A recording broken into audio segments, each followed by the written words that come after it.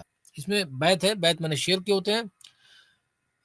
جب تک نہ کرے گا عزم پورا، جب تک نہ کرے گا عزم پورا، رہ جائے گا کام سب ادھورا. اور عزم جزم اس کو کہتے ہیں کہ جس کام پر کمر باندھے یا جس مہم پر دل لگا لے، کسو کے منع کرنے سے باز نہ آوے اور کسو طرح اپنے ارادے کو موقوف نہ کرے. میں بار بار آپ سے عرض کر رہا ہوں کہ کسو کے معنی کسی کے ہوتے ہیں. اس میں یہ تو تھا بیت، یعنی شعر تھا. اس میں جو نصیحت پوشیدہ ہے وہ اس طرح ہے کہ ایک حکیم سے پوچھا کہ عزم بادشاہوں کا کس جگہ خوشنما ہے اور کس وقت کام آتا ہے. اس نے جواب دیا کہ جب دشمن سلطنت کے پیدا ہوں، ان کے دفع کرنے کے لیے اگر یہ عزم کرے، دفع کے معنی دور کرنے کے لیے، تو نہایت خوب ہے. کیونکہ جس وقت بادشاہ خدا پر توکل کر کے جنگ کے واسطے سوار ہوتا ہے تو لشکر فتح و اقبال کا اس کا استقبال کر کے جلو میں حاضر رہتا ہے. اس لیے عزم درست نشان غالب ہونے اور فتح پانے کا ہے. دوسرا بیت ہے کہ عزم پکا کر کے شہ گھوڑے پہ جب ہووے سوار، عزم پکا کر کے شہ گھوڑے پہ جب ہووے سوار، ایسا گھبرا جاوے دشمن ہاتھ سے چھٹ جائے باغ. 13واں باب جد و جہد میں ہے. جد کے معنی سعی کرنی واسطے حاصل ہونے مطلب کے، اور جہد کے یہ معنی ہے کہ محنت کرے اپنے مقصد کے بر لانے میں، یعنی پورا کرنے میں. اور جد و جہد بھی اولوالعزم بادشاہوں کے وصف اور خلقوں میں سے ایک خلق ہے، اور جس کی ہمت بلند ہوگی یہ صفت اس میں مقرر ہوگی. اور جتنی جس کی ہمت عالی ہوگی وہ اپنے کام میں جد و جہد بہت کرے گا. بس چاہیے کہ جو مرد بلند ہمت ہو، محنت اور مشقت سے نہ ڈرے، کیونکہ سعی یعنی کوشش، سعی اور کوشش میں دو صورتیں پیش آتی ہیں. اگر مراد بر آئی یعنی اگر مراد پوری ہو گئی تو کیا پوچھنا ہے، اور اگر مطلب حاصل نہ ہوا تو غدر اس کا عاقلوں کے نزدیک پسند ہے. اس واسطے کہ اس کا جد و جہد پر سب پر ظاہر ہوا اور ہر ایک کو یقین آیا کہ اپنی طرف سے کوشش و محنت تو کی، ہونا نہ ہونا خدا کے ہاتھ میں ہے. بیت ہے کہ صحیح کرتا ہوں ملے مطلب تو ہے ہمت بلند، صحیح کرتا ہوں ملے مطلب تو ہے ہمت بلند، ورنہ ہو تو عذر میرا ہو بزرگوں کو پسند. حکایت ہے کہ کہتے ہیں کہ کسو بادشاہ نے اپنے بیٹے کو ایک دشمن پر لڑنے کے واسطے بھیجا تھا. خفیہ نویس نے لکھا کہ بادشاہ زادے کبھی کبھی کبھو راہ میں زیرہ بدن سے اتار ڈالتے تھے. کبھو مطلب کبھی کبھی، یہ اس زمانے کی زبان کا ہے. یہ زیرہ بدن سے اتار ڈالتے تھے، یہ زیرہ پہنتے ہیں جنگ کے وقت. اور 2 شب ایک منزل میں مقام کرتے ہیں. باپ نے لکھا ہے کہ اے بیٹا، حق تعالی نے جب روز ازل میں عزت کو پیدا کیا، رنج و محنت کو اس کے ساتھ کر دیا، اور ذلت کو جو بنایا، چین اور خوشی کو اسی سے ملایا. عزت بادشاہوں کی بخشی اور ذلت رعیت کو دی. پس عیش بادشاہ کا سلطنت کے مرتبے سے ہے، اور رعیت کی قسمت میں آرام اور کم محنتی لکھ دی. یہ دونوں حصے ایک جگہ جمع نہیں ہو سکتے. سلطان کو مقرر چاہیے کہ آسائش کو ودا کرے، یعنی سہل انگاری سے کام نہ لے، یعنی تن آسانی سے کام نہ لے، آرام نہ کرے، اس کو ودا کہہ دے، رخصت کر دے اس کو، اور راحت رعیت کو چھوڑ دے. اگر یہ نہ کر سکے تو وہی کام کرے جس میں آرام پاوے اور سلطنت کے جاہو جلال سے باز آوے اور کچھ کسب کر کھوے. بیت ہے کہ بادشاہ کا مزہ کیا کم ہے، مت آرام ڈھونڈ. بادشاہت کا مزہ کیا کم ہے، مت آرام ڈھونڈ. سلطنت جب ہو میسر دوسری پونجی نہ چاہ۔ حکایت اس میں دیکھیے، کوئی بھی بیت ہوتا ہے، کوئی بھی شعر ہوتا ہے، اس شعر کو پیش کیا جاتا ہے، اس کے بعد اس میں جو نصیحت پوشیدہ ہوتی ہے، جو سبق پوشیدہ ہوتا ہے، اس کی تفصیل بیان کی جاتی ہے۔ تو اس میں اس شعر میں، اس بیت میں، یعنی اس شعر میں جو حکایت جو ہے وہ جو مضمر ہے وہ یہ ہے کہ یعقوب لیس لڑکپن سے اپنے تئیں ہلاکت میں ڈالتا، اور جس کام میں خوف و خطر زیادہ ہوتا ہے اس کی پیروی کرتا، اور اپنی جان سے نہ ڈرتا، اور محنت کرنے سے ایک دم نہ آسودہ رہتا۔ لوگوں نے کہا، تو بیچارہ کثیرہ ہے، تجھے اتنی مشقت کرنے سے اور اپنے تئیں ہلاکت میں ڈالنے سے کیا فائدہ ہے؟ بولا، مجھے افسوس آتا ہے کہ اپنی عمر عزیز کو تانبے اور حبرت کے بنانے میں صرف کروں، اور جس کسب میں بہت سے شریک ہوں اس میں دل لگاؤں۔ اس محنت و کوشش کرنے سے میرا یہ ارادہ ہے کہ اپنے تئیں ایسے مرتبے پر پہنچاؤں کہ میرے ہم جنسوں میں سے کوئی میرے برابر نہ ہو، یعنی ہم جنسوں کا مطلب ہے کہ ہماری طرح۔ پھر انہوں نے کہا کہ یہ بات مشکل ہے اور یہ کام کا نہایت سخت ہے۔ جواب دیا کہ میں خوب سمجھ چکا ہوں کہ ندا شربت موت کا چکھنا اور بوجھل اجل کا اٹھانا ہے۔ بہتر یہ کہ کسی بڑے کام میں مروں، نہ کہ چھوٹے کام میں جان دوں۔ آخر اسی محنت اور کوشش کے سبب سے اس درجے کو پہنچا کہ سب نے سنا ہے۔ ابیات، ہر کام میں سعی ہے گی درکار، کوشش میں نہ سستی کر تو زنہار۔ ہر کام میں سعی ہے گی درکار، کوشش میں نہ سستی کر تو زنہار۔ جس کام پہ دل تیرا ہو مائل، جس کام پہ دل تیرا ہو مائل، گر سعی کرے تو ہو وہ حاصل۔ یہ بیت کی جمع ہوتی ہے ابیات۔ تو یہ دو شعر تھے، اس لیے اس کو ابیات کہا گیا ہے۔ اور جیسے کہ جدوجہد سے نیو سرداری کی بنتی ہے، برعکس اس صفت کے کہ جھوٹ بولنا اور سستی کرنی ہے۔ جڑ مرتبے اور دولت کی اکھڑتی ہے۔ طاہر کی اولاد میں ایک سے کسو نے سوال کیا کہ تمہارے گھرانے سے کس باعث دولت اور سرداری جاتی رہی؟ باعث کے معنی ہوتے ہیں سبب کے۔ جواب دیا کہ رات کے دارو پینے اور صبح کے سونے سے، یعنی کاہل پنے سے اپنے کاروبار کی طرف نہ متوجہ ہوئے، اور سستی کے سبب سے رسم سیاست کی اٹھا دی۔ آپ ہمارے اختیار کی ناو لاچاری کے بھور میں بیٹھ گئی، اور ہماری امید کی کشتی مقصد کے کنارے تک نہ پہنچی۔ یہی احوال ہندوستان کی سلطنت کا ہوا۔ بیت ہے کہ وہ اپنے ہاتھ سے دولت کی نیو کو کھو دے، وہ اپنے ہاتھ سے دولت کی نیو کھو دے، شراب شام سے پی کر جو صبح تک سووے۔ 14واں باب ثبات میں ہے۔ ثبات کے معنی پازیٹیوٹی کے ہوتے ہیں، یعنی قائم رہنا ہر ایک سخت کام میں اور مضبوط ہو کر دور کرنا رنج و بلا کو۔ سچ ہے، ثبات بہتری اور برکت کا پھل دیتا ہے، اور اس کے ہونے سے خوشی اور بے فکری کا فائدہ ملتا ہے۔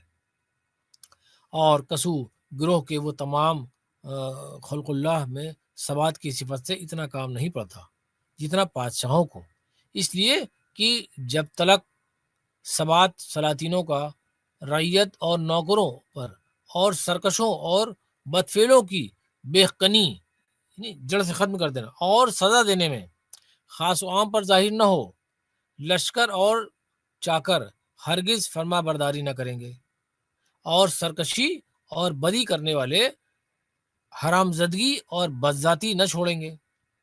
پس اس صورت میں بادشاہ کو پختہ مزاجی سے بڑی قوت اور مدد ہے، اور اوروں کے دل میں سلطان کے ثبات سے دہشت اور خوف رہتا ہے۔ بیت ہے کہ جو کوئی سر پہ رکھے گا ثبات کا افسر، جو کوئی سر پہ رکھے گا ثبات کا افسر، تو مرتبے میں بلند ہوگا چرخے گرداں پر۔ پند ہے، کسو حکیم کا قول ہے کہ جو کوئی چاہے کہ بنیاد اس کی سلطنت کی کبھی نہ خراب ہو، تو لازم ہے کہ جو کام کرے اس میں ثبات اور مضبوط رہے، یعنی بہت مضبوطی سے اس میں ڈٹا رہے، ہے نا، اس میں اٹل رہے۔ اس طرح سے ہر کام کو اسے انجام دینا چاہیے۔ آگے بیت آتی ہے کہ تو اپنے کام کی بنیاد کو ثبات پہ رکھ، تو اپنے کام کو تو اپنے کام کی بنیاد کو ثبات پہ رکھ، کہ نیو پہ دینے سے بنتی ہے مضبوط۔ اور مرد ثابت قدم اس کو کہتے ہیں کہ اپنی راہ و رسم اور قول و فعل سے باز نہ آوے، ہر چند برعکس اس کے کوئی صلاح دیوے یا ڈراوے، کیونکہ مدد غیبی سوائے ثابت رہنے کے نجات کی راہ نہیں دکھلاتی۔ چنانچہ حکیم الہی یعنی افلاطون فرماتا ہے، کیا فرماتا ہے کہ اس کی ابیات دیکھیں آپ کے، دو دلا ہونا خوب بات نہیں، مرد وہ نہیں جسے ثبات نہیں، گر تو چاہے چڑھوں میں درجے پر، تو قدم راہ میں ثبات کی دھر۔ اور نشان ثبات کا دو چیز ہیں، ایک تو یہ کہ جو کام شروع کرے اس کا تمام کرنا اپنی ہمت کے ذمے پر لازم جانے۔ حکایت ہے کہ کہتے ہیں کہ قیصر روم نے نوشیروان عادل سے پوچھا کہ بقا سلطنت کی کس بات میں ہے؟ جواب دیا کہ میں ہرگز بیہودہ کام نہیں کرتا، اور جس مہم میں قصد کرتا ہوں یعنی ارادہ کرتا ہوں اسے انجام دیتا ہوں۔ قیصر نے کہا سچ ہے، سب حکیم یونان کی یہی بات کہہ گئے ہیں۔ اب یاد ہے کہ مردوں کی طرح جو کام کیجئے لازم ہے اسے تمام کیجئے، یعنی جو نشان تو اٹھاوے پھر اس کو نہ چاہے گراوے۔ 15واں باب جو آتا ہے وہ عدالت میں ہے۔ عدل ایسا حاکم ہے کہ ملک کو آباد کرتا ہے، اور ایسا نور ہے کہ تاریکی کو برباد کرتا ہے۔ خدا پاک اور برتر اپنے بندوں کو قرآن شریف میں فرماتا ہے، جس کا یہ ترجمہ ہے کہ تحقیق اللہ حکم کرتا ہے تمہیں واسطے عدل اور احسان کے، پس عدل کے یہ معنی ہے کہ داد مظلوموں کی دیوے، اور احسان اسے کہتے ہیں کہ مرہم آرام کا گھاؤ پر ظلم کے گھائلوں کے رکھے۔ اس کی حکایت یہ ہے کہ عبداللہ طاہر نے ایک روز اپنے بیٹے کو کہا، کاش کی دولت ہمارے گھرانے میں جوں کی تیوں رہے۔ لڑکے نے جواب دیا کہ جب تک فرش عدل کا اور بچھونا انصاف کا اس محل میں بچھا رہے گا، وہ بھی اپنا گھر جان کر بسے گی۔ قطع ہے اس میں کہ جو بادشاہ تخت عدالت پہ ہو چڑھا، سجتا ہے اس کے سر پہ چھتر شان و فخر کا، انصاف کا لباس اتارے بدن سے جب، لعنت کا طوق اس کے گلے میں لگے بھلا۔ بند ہے کہ حکیموں کا قول ہے کہ عدل کے معنی یہ ہیں کہ سب خلق اللہ کو برابر رکھے، یعنی ایک گروہ کو ایک گروہ پر زبردست نہ کرے، اور ہر طائفے کو موافق اس کے مرتبے کے درجہ دے۔ اور خدمت کرنے والے بادشاہوں کے فی الحقیقت 4 فرقے ہیں۔ پہلے صاحب شمشیر جیسے عمرہ اور سپاہی، یہ خواص آگ کا رکھتے ہیں۔ دوسرے اہل قلم مانند وزیر اور متصدی کے، یہ مثال ہوا کے ہیں۔ تیسرے اہل معاملہ چنانچہ سوداگر اور دکاندار، یہ بجائے پانی کے ہیں۔ چوتھے رعیت جو کھیتی کرتے ہیں، یہ برابر خاک کے ہیں۔ بس جس طرح کہ ایک عنصر چاروں عنصر میں سے دوسرے پر غالب ہوتا ہے اور مزاج انسان کا خراب ہو جاتا ہے، ویسے ہی ایک گروہ کے غالب ہونے سے ان چاروں گروہ میں سے طبیعت ملک کی بگڑ جاتی ہے، یعنی اجاڑ ہو جاتا ہے، اور آراستگی عالم کی اور بندوبست خلق اللہ کا خراب اور ناراستہ رہتا ہے۔ آراستگی عالم کے مطلب دنیا کا آراستہ ہونا۔ قطع ہے کہ خلق میں ہے ہر ایک کا ایک درجہ، اس جہاں کی قدیم سے ہے یہ چال، اپنی حد سے جو کوئی زیادہ بڑھے، فتنے ہر طرف سے اٹھیں فی الحال، ہر کسو کو تو مرتبے پر رکھ، ہر کسو کو تو مرتبے پر رکھ، پھر تو اپنی جگہ پہ رہ خوشحال۔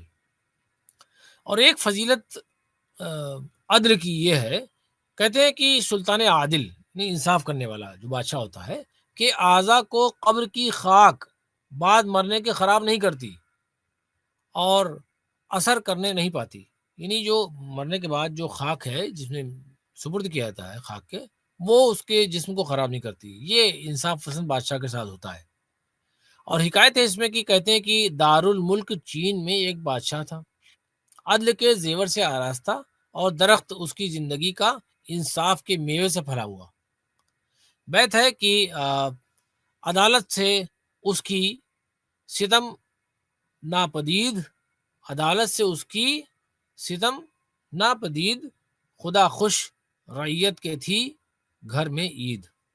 یہ بہت عمدہ شعر ہے کہ عدالت میں اس کے اگر جو ہے وہ ظلم نہیں ہے، جبر نہیں ہے، زیادتی نہیں ہے، تو اس سے کیا ہوگا کہ خدا خوش رعیت کے تھی گھر میں عید، یعنی اس سے خدا بھی راضی رہتا ہے، اور رعیت جو رعایا ہوتی ہے اس کے گھر میں عید جیسا ماحول ہوتا ہے۔ عید کے معنی خوشی کے ہوتے ہیں۔